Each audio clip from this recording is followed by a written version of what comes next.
postgame, huh? That was a backyard brawl for sure.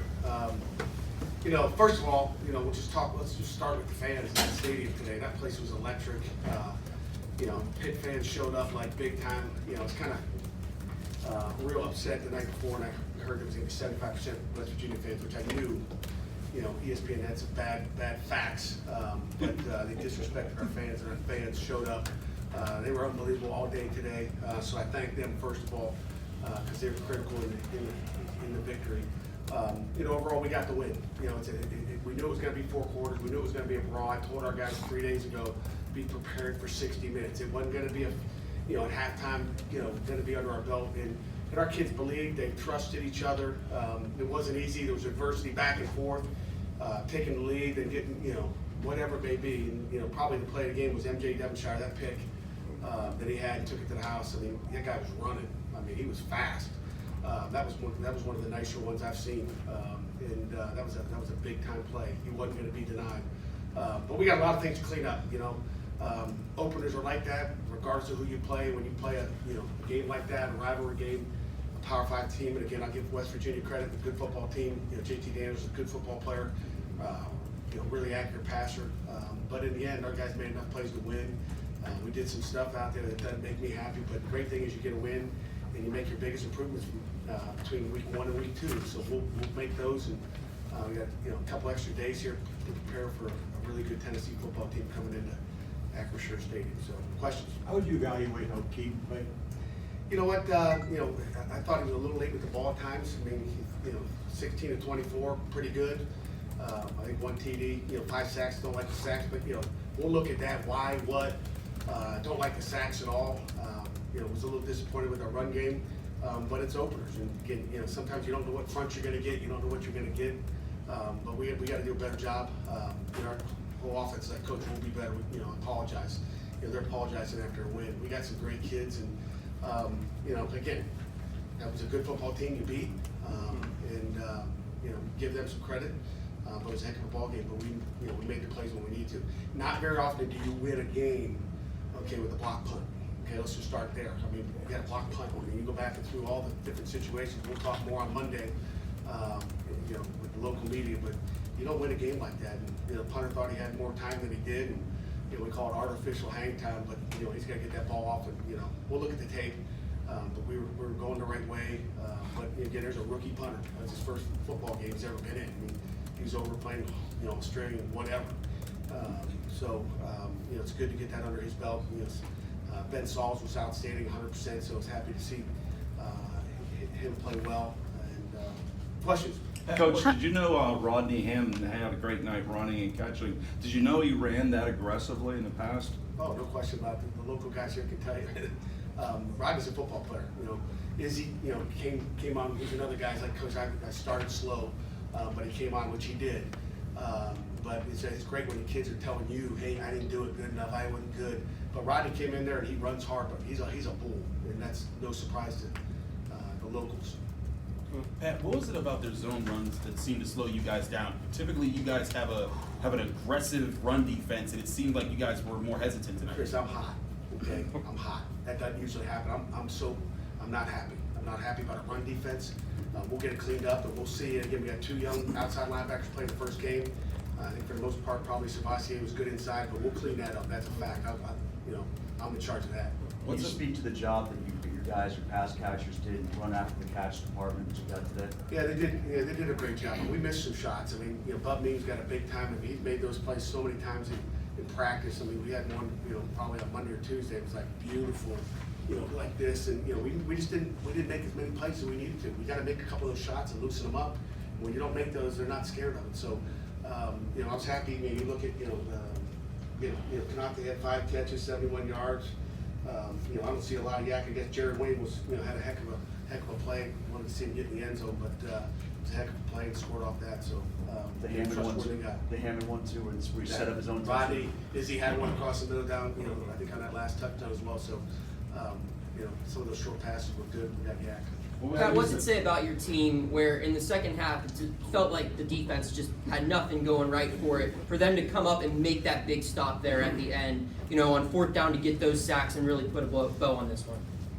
Yeah, I mean, it tells you, they believed, and again, like I said, we made some darn bad mistakes, but they found a way to win it at the end. It tells you a lot about it, and we'll get better, that's for sure. I mean, there's a lot to clean up, and I didn't like our run defense at all, and we had some different stuff happen out there. That 3rd and 4, when we had a delay game on defense because we stemmed. I've never seen that call before, but we got away with the W, at home, and had some Big 12 officials, and came out the right way. Pat, what's the word on Deslin's injury, and what can you say about John Morgan stepping in with, I think he had 2 sacks and 4 tackles for loss? Yeah, I mean, John Morgan was outstanding, and Des will be fine. Des tough, he'll be fine, and further evaluate that on Monday. Pat, you talked about how you need players need to learn how to play in a rivalry game to really understand it. You think these guys get that understanding now? Yeah, I think they got to figure it out a little bit. I think it was a little, I think it was a little, even I'm trying to get on the TV with ESPN. I'm turning around about what is going on back there. I see Haba. There's a lot of chatter going afterwards. So it's good for them to go 1-0 against West Virginia, and we got to carry that on. Pat, you talked. That they did not go. Mr. Zeitz, go ahead. Yeah, Since your son was a great player here, I saw you back there. Yeah, thank you. You guys are backed up on your 8-yard line with about 6 minutes left. Did Keaton at least answer some questions? Because that's a situation, and you go 92 yards, you scored it in a game time. Is that the kind of thing you look for in a quarterback to see? No question about it. I mean, again, I think he was late with some of the passes, but he had a heck of a game. He made the plays when he needed to. You can see he's accurate with the football. We had some mistakes. I mean, whether he didn't bring a guy in motion one time, and we had 2 guys across, on a dig. We had too many people in the hole there. Should have been some motion there. Just little details. Openers and nerves, big crowd, rivalry game. We'll clean a lot of those things up. Were you surprised that they didn't go for it on that 4th and 1 before the punt and that touchdown? You know what? You never know what's going to happen. I think maybe they had some pretty much some confidence that they were going to be able to stop our offense. I'd have gone for it, but I'm not going to answer for them. It'd be something you have to ask Coach Neil about what they were thinking or whatever. But it's 4th and 1. We were ready for a stop. You had a lot of time to prepare for this one, but did you ever anticipate a true freshman listed at tight end running for 100 yards today? Yeah, I mean, he was a good football player, and again, I think we really helped him out a lot. He was a good football player. I didn't anticipate that, but our guys were very kind. You talked about went somewhere else and came back home. What's it mean to have that guy do that in this environment, in his hometown, after having that start? Yeah, we wanted MJ out of high school, and he went to Kentucky, and then we were able to get him back, and I really think we take care of our Pittsburgh guys. Our Pittsburgh guys are successful. Like Dayon Hayes had a nice day today as well. So, our Pittsburgh guys that stay home and stay here, they're going to make a lot of plays, and it just, it's good for all those Pittsburgh kids to look and say, where are they being successful? Not a lot of places are being as successful as they are here in Pittsburgh. You talked on my. Before the game, you and Kenny were on the field. Could you kind of share maybe some of the? Kenny's just like, hey, whatever it takes, get it done. Kenny's awesome. He's, he wish he wanted. He's like, gosh, I wish I could play today. I said, we're playing on Sundays. He's all right. Pat, now that it's over with, do you prefer starting the season with a rivalry game or a game like win this? it, yeah.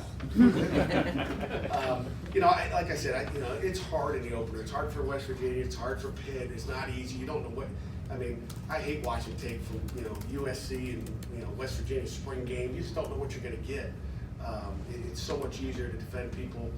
It's so much easier to execute on offense when you really you can see some real game footage from 2022. So we'll have that from at least here on out. We'll watch Tennessee and see what happens with them and get prepared. But hey, do you like it?